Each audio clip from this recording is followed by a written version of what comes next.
كشفت تقارير صحفية أن نادي إنجليزي لديه رغبة قوية في الحصول على خدمات اللاعب يوسف النصيري من صفوف إشبيلية في موسم الانتقالات الشتوي الحالي.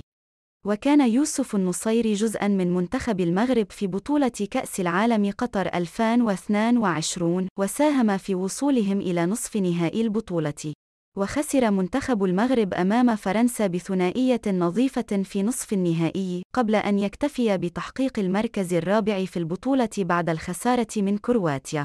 وذكر الصحفي الشهير نيكولا شيريا أن يوسف النصيري قد يغادر صفوف إشبيلية في موسم الانتقالات الشتوي خلال شهر يناير الجاري. وأوضح أن نادي وست هام فتح محادثات مع إشبيلية لبحث إمكانية ضم اللاعب المغربي هذا الشهر. وأفاد أن العرض كان عبارة عن ضم النصيري على سبيل الإعارة مع وجود خيار الشراء الدائم في الصفقة نفسها.